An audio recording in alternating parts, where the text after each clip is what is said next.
2014 was a very interesting year for me. I had quite a lot of downs as well as a lot of ups.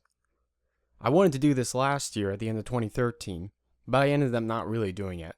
But I really feel like I need to do this right now. This is an end of 2014 video, or a very long look back of everything I've done over this year.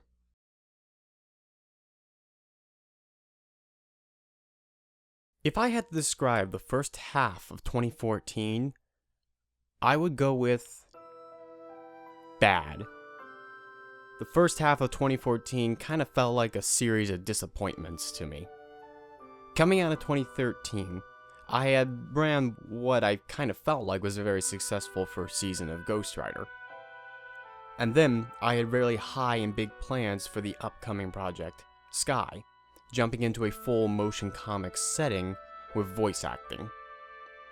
All those big plans kind of fell apart very quickly at the beginning of 2014, and I'll kind of start with why. SKYE was kind of a very source of disappointment over the beginning of 2014. I had really big plans for this project, and unfortunately they didn't really all come through.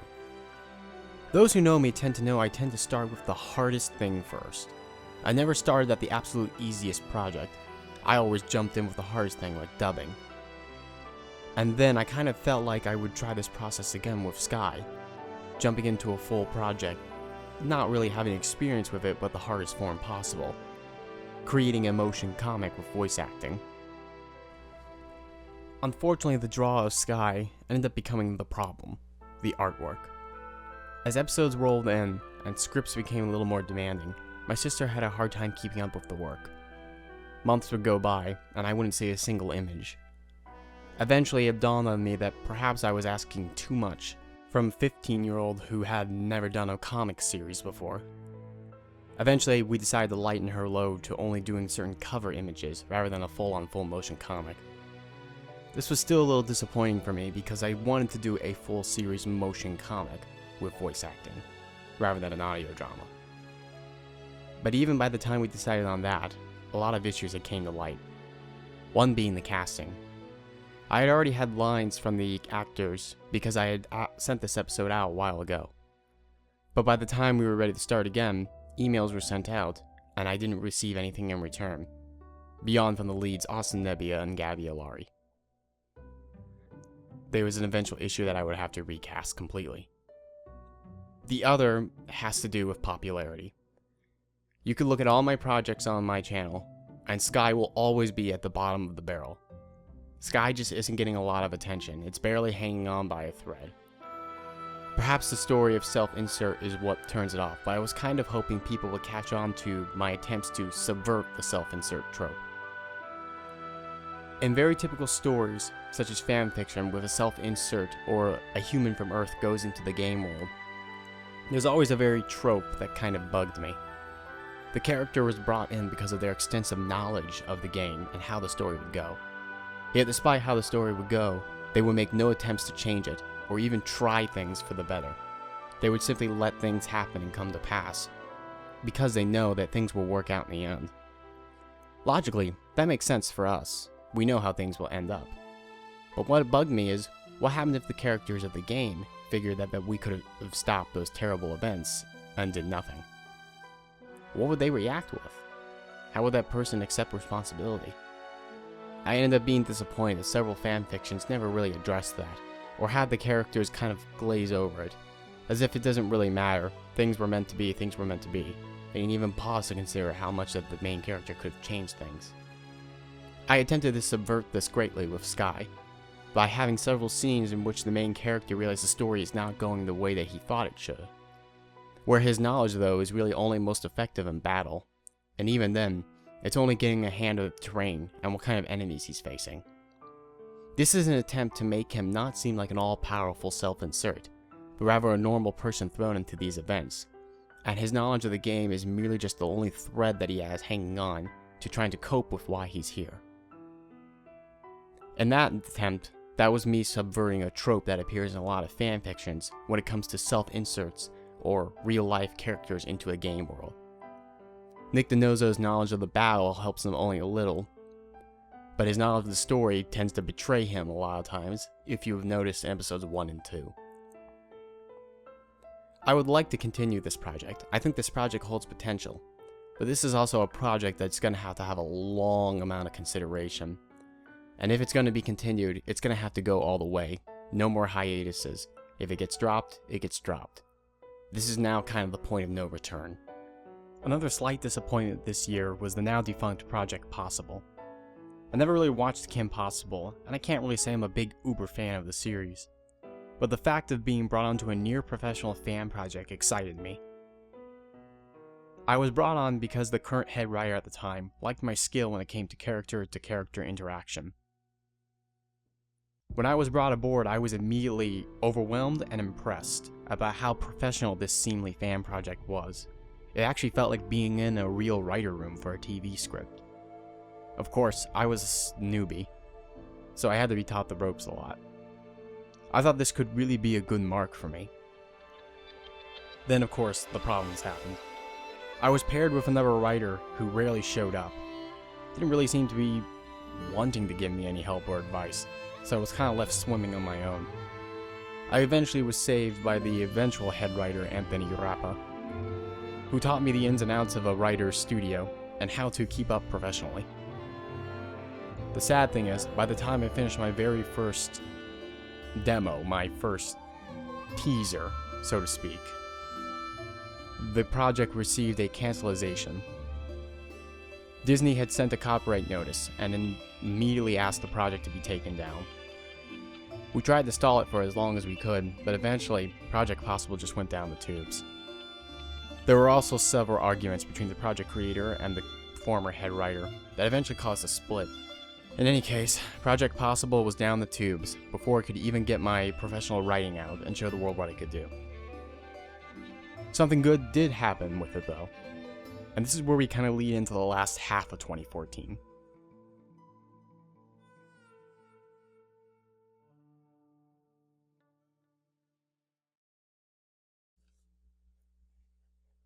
After surviving through a grueling first half of 2014, and a summer that was pretty rough around me, the last half was varied. Bad stuff continued to happen, but some good and more interesting stuff happened along the way. As leading in from my last bit, the Project Possible defunct eventually decided to become a project of its own. I can't really talk much about it, but I can still say that it's still a very professional project as is, leaving behind something fan-made and actually going to something original. It is still a very writer's room experience, and even though I'm not in it as often as I would like to be, as my summer job and ventures took me away from a lot of the writers' meetings, it still felt like a very professional writer room, and I'm grateful to listen in on their conversations and pick up how things roll here. It also showed me how many like-minded people, when working on one script, can tighten it up and make it perfect, versus people who are sort of like-minded but have different ideas, and thus creates chaos. I can't really talk about it, but I'm very, very eager for my own eventual involvement in it, as well as the project to finally get out and going. Another good thing that happened during the latter end of 2014, though it actually started earlier 2014, it really picked up around this time, was finally starting Sonic the Hedgehog's Secret Identity. This was a project I've been wanting to do for a while now. In fact, in 2013, I wrote a demo for the first episode, mostly for myself, to see how I would do the story. I ended up scrapping that demo because when I looked back at my brother's original story, I removed a lot of the elements that he wrote and the things that I loved about the series, and decided it just was not time to start with another one. I focused all my intentions on SKYE instead, and so when that really wasn't picking up the way I hoped, I decided it was probably time to pursue Sonic now. I was most especially excited because at the helm I had Mick Whitefire28, a guy who had been doing fan-made Sonic projects for a long time now and had a really good grasp on the Sonic voice, while still creating the own character of Sam Suai. This smaller cast deal was much easier to manage than Ghost Rider was. A larger cast meant I had a lot of people to keep track of, and a lot of people who were late or on time that I had to send reminders to. This also allowed me an opportunity to work with some of the people from Project Possible, such as April and Tass, who I never really got to work for, and yet I was really impressed by her eager ability and professionalism when it came to recording. This smaller, tight-knit cast eventually kind of became my personal favorite, because I was able to focus more on the character-to-character interaction with each other, as well as juxtaposed with the action of the series and the superhero drama that comes with it. Trying to keep a more closer, faithful adaptation to my brother's series, I began Sonic the Hedgehog's Secret Identity. But since I was also focused on Ghost Rider at the time, it became a monthly release, just like Ghost Rider was becoming. But to be honest, I always preferred the tone of this series almost over Ghost Rider. It allowed the narrator voice to be more personal, as if it was telling the story to the cast and engage in the humor.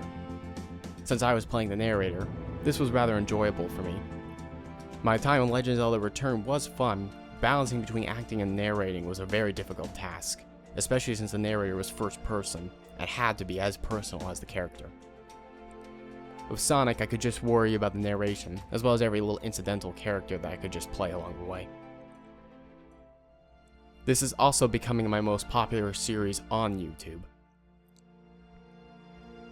I know some of you are thinking, Ghost Rider's had a season and a half longer, it should be more popular. It is, and at the same time, it's not. Ghost Rider, its very first episode, had now finally broke 2,000 views, but it only broke 2,000 views within 1 year. To give you an idea of just how different Sonic and Ghost Rider are, let's take a little bit of example. In a 10-day stretch of release, Ghost Rider could garner up to maybe 65 views, maybe. Sonic, over a course of 10 days, could garner about 120. That's double what Ghost Rider gets in 10 days. There's also a matter of consistency. One Ghost Rider episode could have a lot of likes and a lot of unique commenters. That's different people who comment on the video rather than the same person. And yet the next episode of Ghost Rider will have fewer than that. Ghost Rider kind of comes in waves. One episode will be very popular, and the other won't, and the others won't. With Sonic, there's a much more consistent basis. People who have commented on the first episode come back on the second episode, and even come back on the third episode. While it's not everybody who comes back, there's definitely a higher amount of unique commenters and consistency on Sonic versus Ghost Rider. So to me, this is what makes Sonic a much more successful series than Ghost Rider, despite Ghost Rider having a season and a half. Ghost Rider just does not have that consistency that Sonic the Hedgehog has.